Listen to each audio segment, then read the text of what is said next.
This is one of the most frustrating, this is really sad what we do. I mean, we spend $74 billion a year to incarcerate people. It's the other 1%. We have the 1% on the upper end, and we have the 1%. And if you read Michelle Alexander, The New Jim Crow, studies out of Yale, whatever. I mean, this is an awful situation. I mean, people rotate through county jails, people rotate through state prisons, through federal prisons. Look at Columbia University, says approximately 70% are addicted, that within 3 years of release, upwards of 2/3 commit another felony. And frankly, with the women and men that I work with, they've had substandard educations, they've had lousy home lives, not appreciable employment skills. And they basically walk out with nothing. So we can continue to do this as a country at $74 billion a year. We're 5% of the world's population, 25% of the world's incarcerated population. But to me, this is among the stupidest, dumbest thing that we can do as a country, and we continue to do it. And the pernicious impact upon children is devastating, because we're just exacerbating what I perceive to be the cause for the next generation. What we've done with the second chance monies that President Bush and President Obama supported, and we've started in Hudson County, just so you know, I'll start out, our recidivism rate is 22% as a national norm of 66, 68%. We do 5 things, and I'll be quick. One is we provide treatment. As Lilo said, it's treatment, treatment, treatment.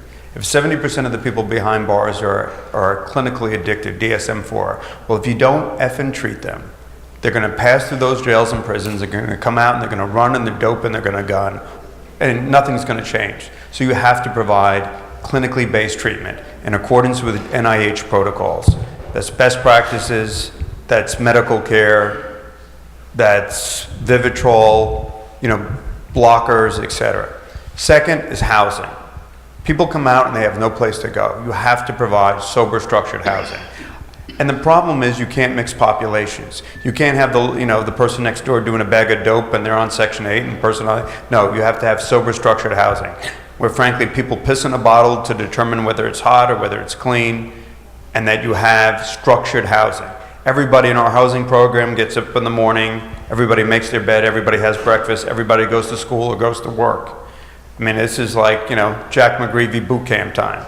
We all have a program. We ain't just hanging out, doing shit all day long. You're getting up and you're earning your keep. Third is, so it's structured sober housing. Then it's either employment or training. You're either going to school or you're working. We have to change people's behavior. An old priest said to me, we can't think our way into new behaviors, but we can behave our way into new thinking. We have to change behavior. Fourth, it's we enroll everybody, thankfully, by virtue of the ACA, Obamacare, every ex-offender can have access to health care, so that people aren't splitting their meds. People aren't, breaking up their HIV, their antiviral drugs, or their diabetes drugs. Everybody's registered for Medicaid. And fifth, we have a legion of lawyers, and I want to thank again Paul, the State Bar Association, the Young Lawyers Division. We have 56 lawyers, young lawyers throughout the state of New Jersey that go in there and address warrants, whether it's parole, probation, child support. And I want to give a shout out to DMV. So many of these guys and gals come out and they don't have a license, they don't have identification. You don't have identification, you can't get a job, you can't do anything. Identification, it's like a BBC mystery theater. I have no idea what am I going to do to survive. Well, thanks to Ray Martinez and DMV, we do that. And then lastly, it's linkages. The governor's done a great job, and I want to thank the governor. I want to thank Speaker Prieto. We're going to be in 5 cities, and then we're going to hopefully expand next year. So these are some of the things I can do. Again, it's treatment, it's housing, employment training, access to health care, and then they're also addressing the historical wreckage of their lives in terms of the legal issues. And the net result, this is messy, this is hard work, but if you integrate the systems well, we can produce a reduced recidivism rate. Thank you. Want to add to that? Well, I his description of his program was, it's a fabulous program, and what we're doing at the federal level is smaller and a little different. But I'll tell you how sort of I come to this place. You know, I have 145, we were fully staffed. If Congress fully funded my office, I'd have 146 lawyers in my office. And, you know, we basically do two things. We represent the United States government and its employees in civil litigation. If you sue the United States, if you get sued by the United States, whether somebody sues to overturn Obamacare as unconstitutional, or you get hit by a postal truck, that's 15% of my office represents the United States in civil litigation. The rest of us, our core mission is to investigate and prosecute people who violate the federal criminal laws. That's what we do. We've been doing it for 225 years. And honestly, I think we do it incredibly well. We prosecute corruption, healthcare fraud, cybercrime, terrorism, gangs, narcotics dealing, every other violation of the federal code that you can think of that presents a case that's worthy of federal prosecution. And the truth is, from my perspective, having done this, as Lilo said, for a long time, I joined the U.S. Attorney's Office in 1983, and except for the 12 years in the middle when I was in private practice, I've been with the United States Department of Justice ever since. So 32 minus 12, 20 years. The people we prosecute, and I suspect if I took a poll and gave you sample cases for everybody in my office, and I said, should this person have been prosecuted? You'd all raise your hands and say yes. And if I said, should this person go to jail? Odds are most, if not all of you, would say yes, given the way we think about what we do. We're not putting generally in jail, in federal prison, from the District of New Jersey, people who we think should not go to jail. But guess what? They all get out. 95% of the people who go into federal prison, whether they are drug dealers, or they've been insider trading, or they've taken a bribe, get out. And when they get out, they come home. They don't always come home to where they used to be, but by and large, they do. And then guess what happens? They're your neighbor. If they were your neighbor before, they're gonna be your neighbor again. And so what does that present for the rest of us? It presents a challenge, because you heard the statistics from Lilo and from Jim. The statistics are bad. They're not as bad for federal prisoners. The worst federal statistics I see for federal prisoners is 40%.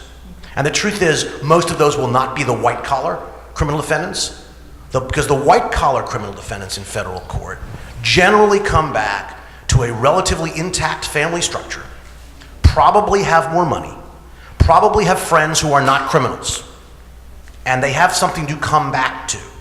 But for people of color who committed crimes of violence or drug dealing in inner cities, they've been in jail for 5, 10, we have one guy in our reentry program, 14 years. And these people have been sitting in prison for that long, and they've had pictures in their heads of what their neighborhoods looked like. They know whose car was parked where, they know who hung out on which corner, they know which kids went to which school, they know who could be trusted and who couldn't be trusted, they knew who their friends were, they had family. But when they get out, it turns out it's completely different. First of all, I'm not gonna say they don't have phones in prison, too many people have phones in prison, but they ain't smartphones, right? They come out to a world where the neighborhood looks different, people have moved, their running buddies are gone. If they're lucky, their running buddies are gone. Their family may not be there at all. If their family is there, maybe they don't want them back so much. And 5, 10, 15 years have passed. The kids on the corner, they're in high school if they haven't been arrested or killed. And so they come back to a place that is home, but not home. And they don't have jobs. 20%, I think, of the people in prison have a high school education. The rest do not. I mean, that's a ridiculous number, right? Those people, you can't succeed on the outside if you don't have a way to make a living, if you don't have a place to live, and if you don't have people who are going to support you in some emotional way. And so, and one of the reasons so that's part one of my answer. Part two of my answer, and one of the reasons I'm sorry that Doug Palmer is not here, is that when I was in the U.S. Attorney's Office in the 1990s, I was the first assistant U.S. attorney. It was the number 2 position in my office. Mike Chertoff, who later went on to be the Secretary of Homeland Security, was then the United States Attorney, and Bob Del Tufo was the State Attorney General. And we started a program with Justice Department funds from Washington called Weed and Seed in the city of Trenton with Doug when he was the mayor. We recognize we can arrest a gazillion people, and that will not stop crime. It will stop those people, maybe, but it won't stop crime. And so, in order to address crime, in order to address crime, you have to do a lot of different things. You have to do enforcement. You have to have community policing. You have to have social programs in place so that kids from 3 o'clock to 9 o'clock or 10 o'clock have something else to do, that there are places that are safe where people can go and get tutoring or play basketball or get job training, whatever it is, the kind of thing that Jim is doing for people who are getting out, but even for people who are not getting out. And so we started this program with Doug in 1991, or I think it was 1991, and it was a very successsul program, of course, till the money ran out, because this stuff costs money. It is cheaper than sending people to jail. And so I think, if you take those three things, I have 145 people who mostly just investigate and prosecute people. But we have this prisoner reentry issue.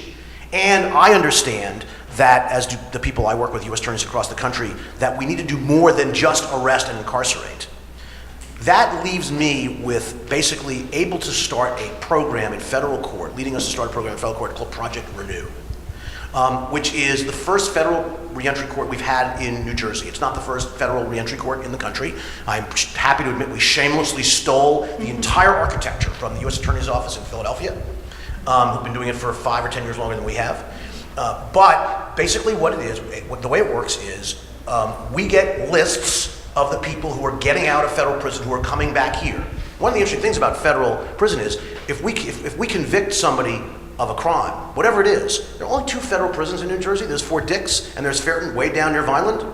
But most of the people we convict in New Jersey don't stay here because the prisons are graded by security and you get sent somewhere. And typically, by the way, we want people to be far away from their gang friends and maybe their enablers. And so people go away. One of the consequences of that we've been talking a lot about lately is that when they go away to other prisons, nobody can visit them.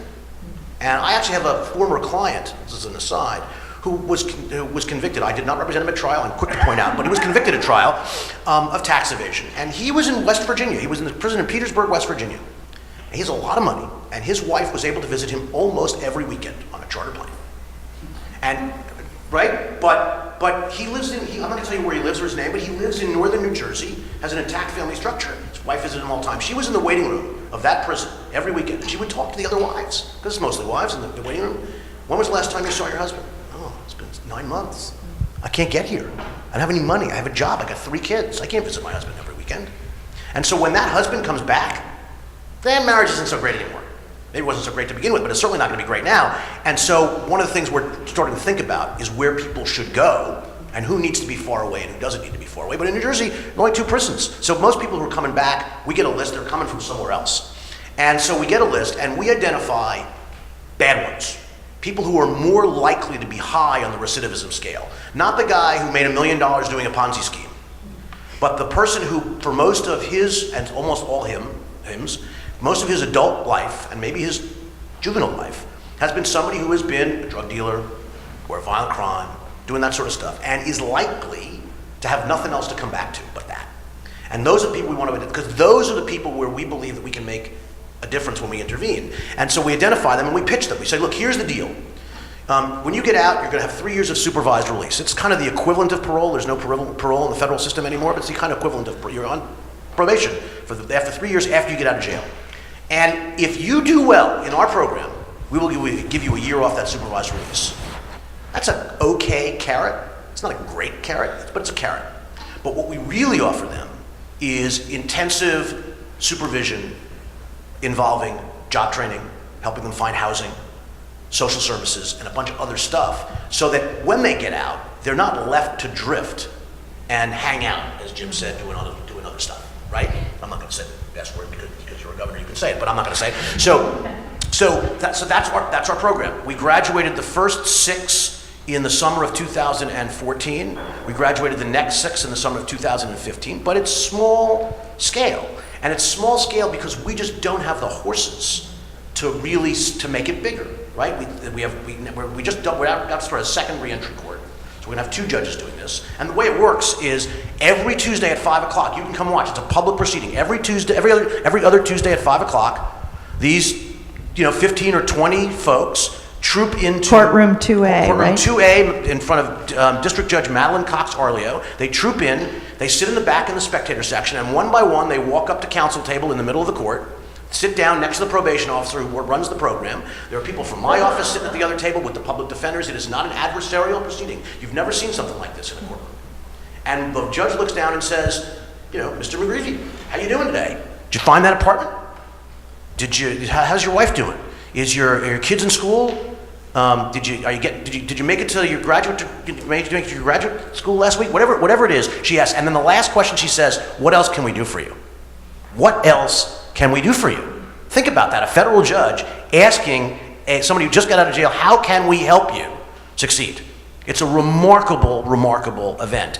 And, not surprisingly, when they start, they are pretty wary. Because the last time they were in that building, either Judge Arleo or one of her colleagues was telling them how bad they were and how long they needed to be punished, and probably somebody from my office was there, cheering the judge on, asking for real time. And so they got to walk back into that courtroom saying, wait, you guys are here to help me now? How does that work?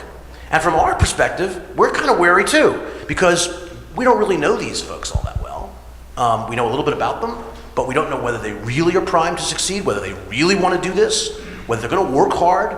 And so it's a very interesting dance that takes place over the first few weeks as everybody's kind of feeling out the other folks in the program and trying to figure out exactly how it works. But what's interesting is, and I'm sure Jim sees this in his sober housing in Jersey City and elsewhere, there's a group dynamic that forms, right? And that's the goal of the program, that they're all there to reinforce each other. And you see that as these folks bond, that they all want to see each other succeed because it makes a difference. And so that's what we're doing. Can I just jump on 1 second that Paul said that's really important, is how we measure our success.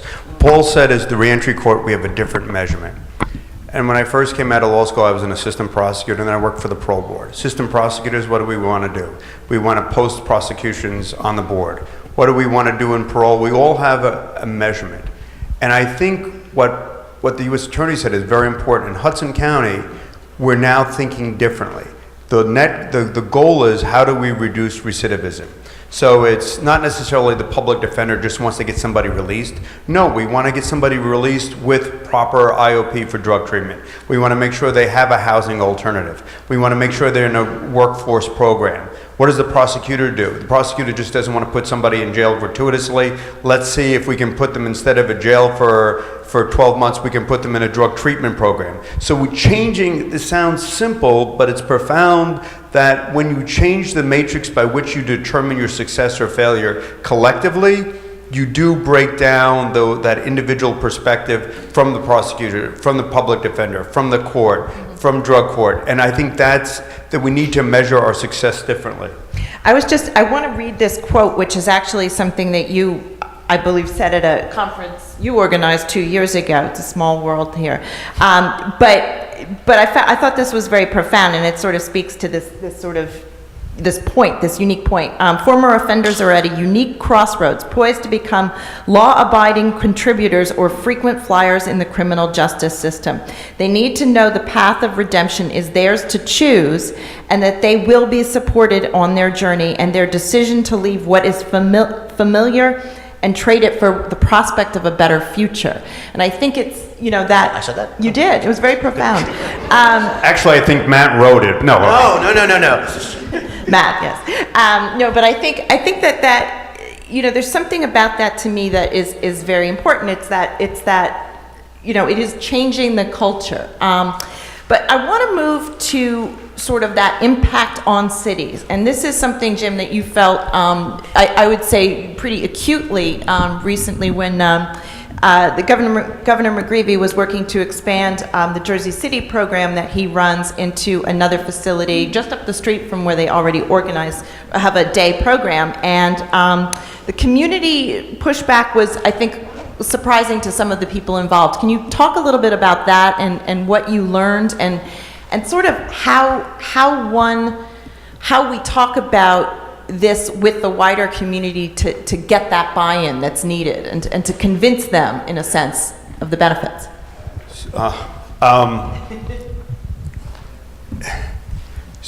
So we wanted to put this community resource center in this magnificent former Dominican priory, which was built in the late 1800s. I mean, the architecture alone was designed by a famous Canadian architect, and my whole point is that the people who work in our program should be in sacred space. They should be not necessarily warehoused, you know. And in any event, so I had this vision of it in place, and I think there were a number of factors that occurred. Some of them, but in any event, but I think what is one. Let me just try to be fair. Is that in certain communities that are poor communities, people already feel beleaguered. People already feel like, you know, you're putting, I was joking with Commissioner Velez earlier, you're putting this facility in here that may have nothing to do with my ward, you're putting this facility. So people feel dumped on, which I would argue is legitimate in fear, and FAIR. So when we went to put this facility in, I think the community was already at the tipping point, the breaking point.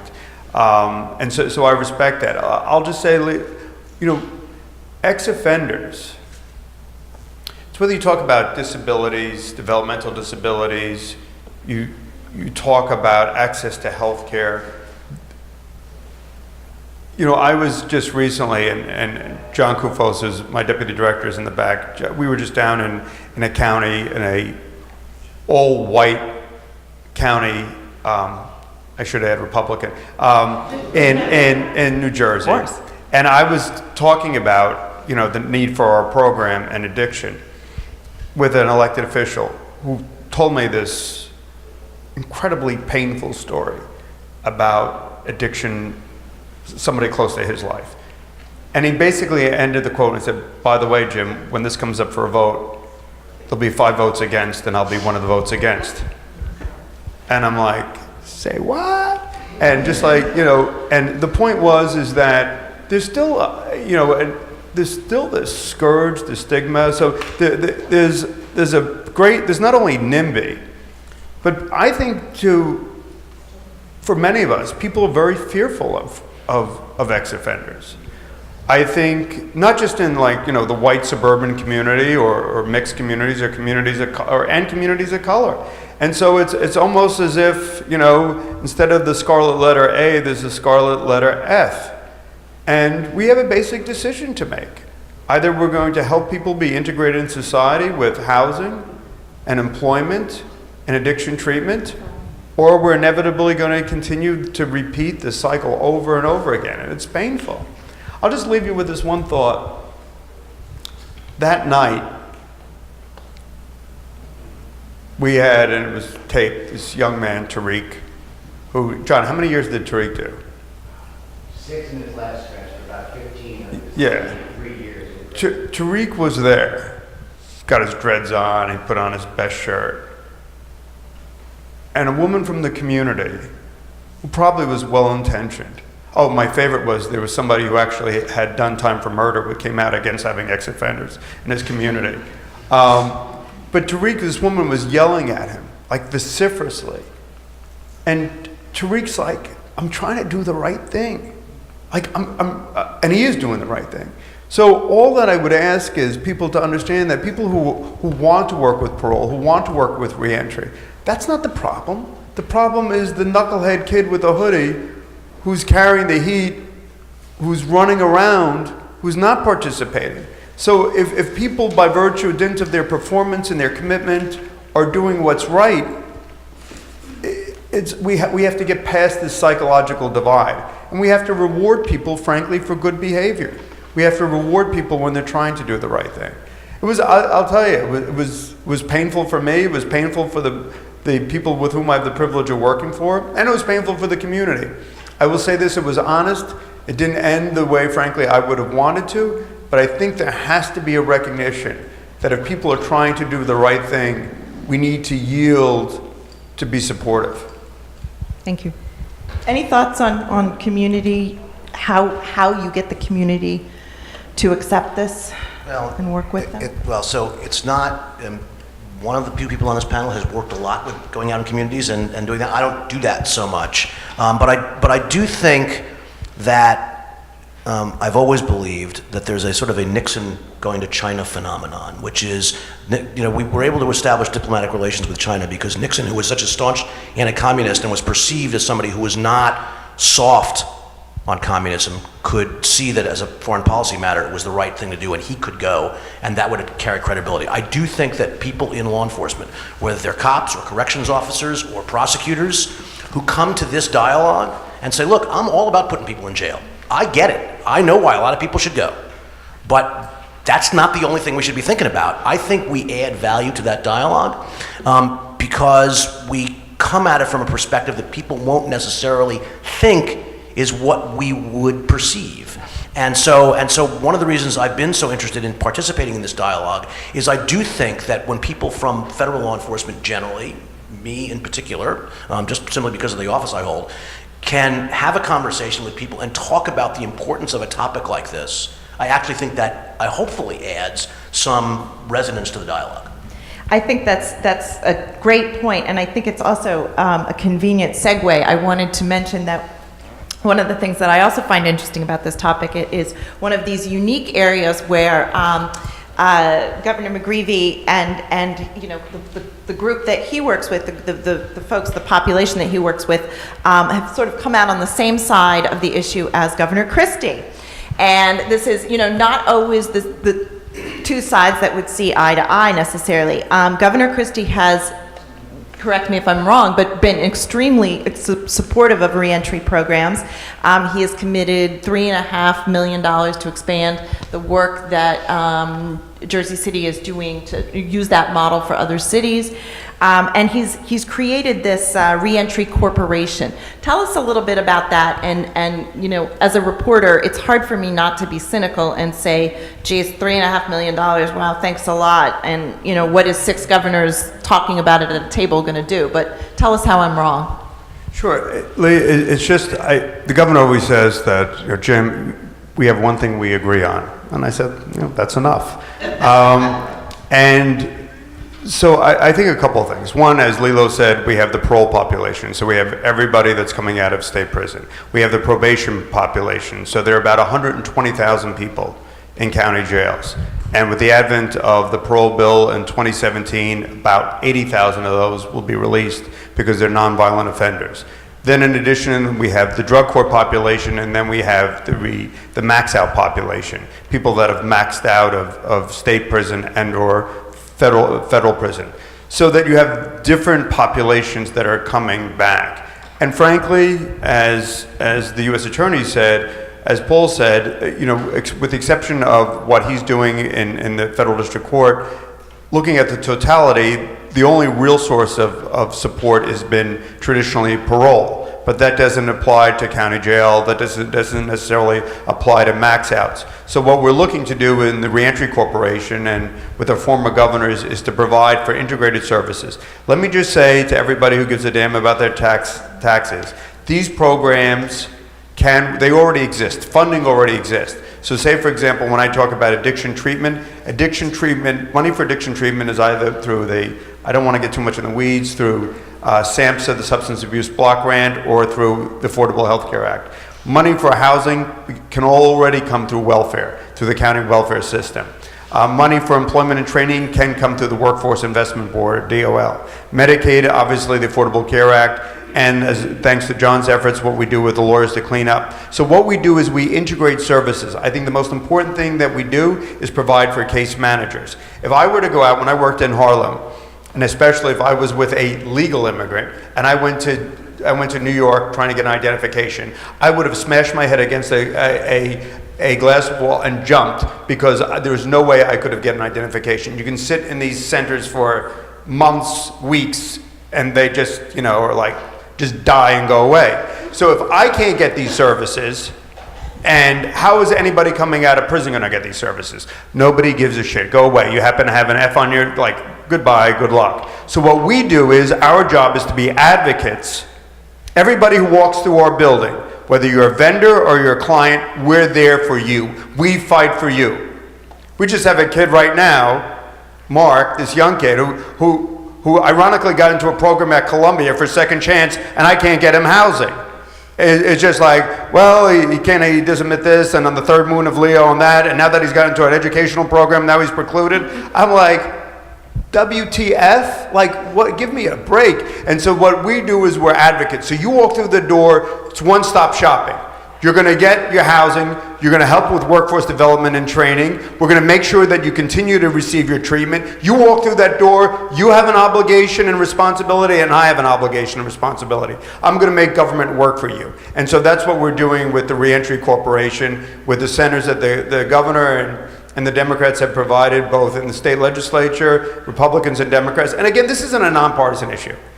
When you talk about the overlay between addiction and imprisonment, I mean, it's just, the highest rate of overdose in the state is in Cape May, the second highest is in Ocean County.